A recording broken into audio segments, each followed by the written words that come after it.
Continuamos con su programa Análisis Jurídico.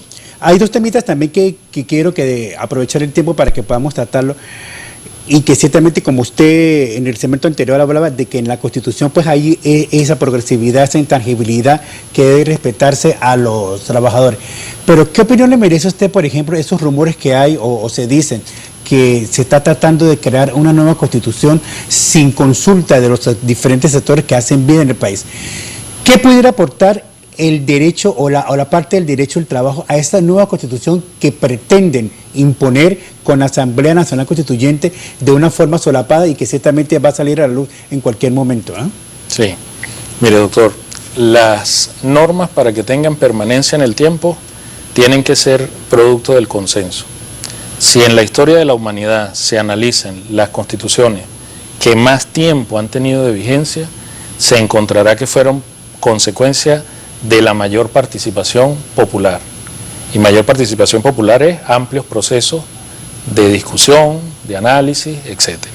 La Constitución del 99 tiene un elemento rescatable que fue producto de una Asamblea Nacional Constituyente en la que participaron todas las organizaciones políticas del país, probablemente con una gran mayoría de un sector, pero hubo participación. Desde el momento de la convocatoria que hizo el gobierno nacional, el pueblo se sometió a consulta y dijo que sí estaba de acuerdo con la constituyente.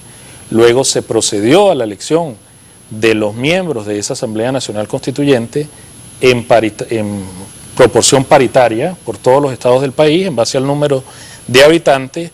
Luego esos constituyentistas presentaron un proyecto de constitución y finalmente el pueblo venezolano, el 16 de diciembre de 1999, aprobó el contenido de esa constitución. Probablemente esa constitución está llamada a permanecer mucho tiempo en Venezuela, ya llevamos 18 años, porque fue producto de un proceso de participación.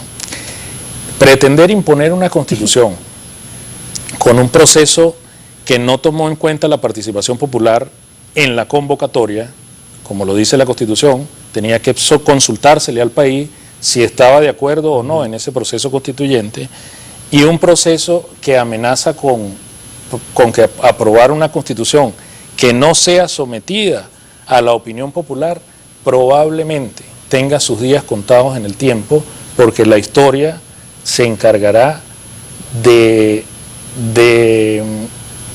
recobrar la vigencia de aquellas normas que sí fueron producto de una amplia participación popular.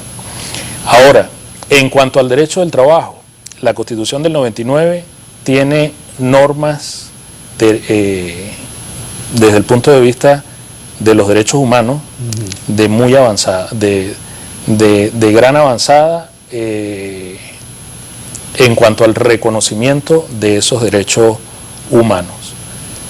Creo yo que lo que procede es que el Poder Legislativo dicte las medidas necesarias para que esos derechos de esos trabajadores que están consagrados en la Constitución realmente sean respetados. Ok. ¿Qué va a pasar ahorita que se acaban los 3 meses en que el gobierno está subsidiando el salario de una u otra forma? ¿Qué va a pasar con los empresarios que se quedan como en el aire para poder pagar esa cantidad de dinero a muchos trabajadores que tendrán, ¿no? Hay empresas que no se han afiliado a la plataforma Patria para que les paguen dinero, pero ¿qué va a pasar en su mayoría? ¿Habrá más desempleo en relación a eso? Mire, si el gobierno paga estos 90 días, probablemente, como se lo manifesté al inicio del programa, en la estructura de costos de cualquier empresa, ese salario que está pagando el gobierno representa solo un 20%, probablemente dependiendo de la antigüedad de los trabajadores, entre un 10 y un 20%. Si ese empresario cobraba 100 bolívares por un lapicero que produce, iba a cobrar 100 bolívares con el incremento de salario, probablemente cobró 80, porque estos 20 bolívares se los está pagando el gobierno a los trabajadores, y estos 80 lo asume él, que es la carga de las prestaciones, vacaciones, utilidades, etcétera, etcétera.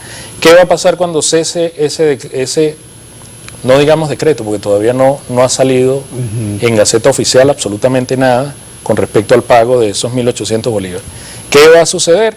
Pues probablemente ese empresario que estaba cobrando 80 bolívares por el lapicero que producía, pues ahora tendrá que cobrar 100 porque ya el subsidio de ese salario a esos trabajadores o esa parte del salario, pues ya va a tener que asumirla él directamente. Ajá. Eso probablemente sea lo que pueda suceder. Exacto. Pero también se ha formado o se ha conglomerado una situación muy delicada, porque por ejemplo, se dice que los aguinaldos se van a pagar a partir de la semana entrante, que se van a pagar al sector público. ¿Ah? ¿Bajo qué criterio, bajo qué condición el gobierno va a pretender que las empresas, sí, supuestamente que son 5 meses, que va a aumentar el pago de los aguinaldos, ¿no? ¿Cómo va a poder entonces un empresario soportar esa situación? Sí, bueno, el gobierno nacional tiene la posibilidad de pagar los aguinaldos o la bonificación de fin de año, que es el término correcto, porque la ley establece que son 90 días de salario. Y ellos tienen la posibilidad de calcular esos 90 días en base al promedio del salario del año. Los empresarios privados pagan las utilidades, la participación en las utilidades. Y para eso pues debe precisarse la participación de esos trabajadores en esas utilidades. Inicialmente tendrán que pagar un mínimo que establece la ley, que son 30 días de salarios en base al promedio del año. Si el gobierno llegara a imponer, como manifestó usted, 5 meses de pago de aguinaldo, habrá que ver si es solo para el sector público, porque una cosa es el sector público y otra cosa es el sector privado. Si lo asumen para el sector público es más leña al fuego, es decir, esos 5 meses lo van a pagar otra vez con la maquinita produciendo más billetes.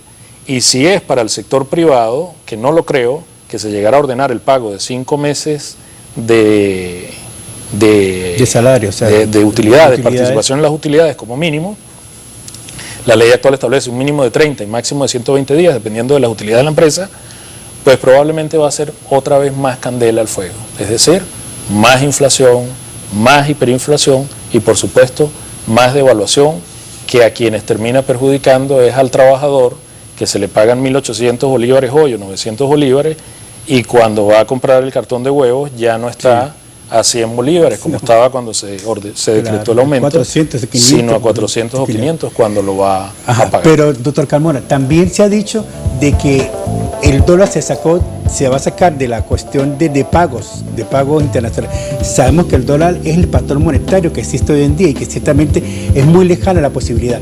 ¿En qué repercutiría todas esas cuestiones para el dinero inorgánico que Venezuela produce? Vamos a ver que en el próximo segmento que nos podemos tratar eso de esta situación, o si no seguimos produciendo dinero inorgánico, que es para lo que estamos llamados a hacer.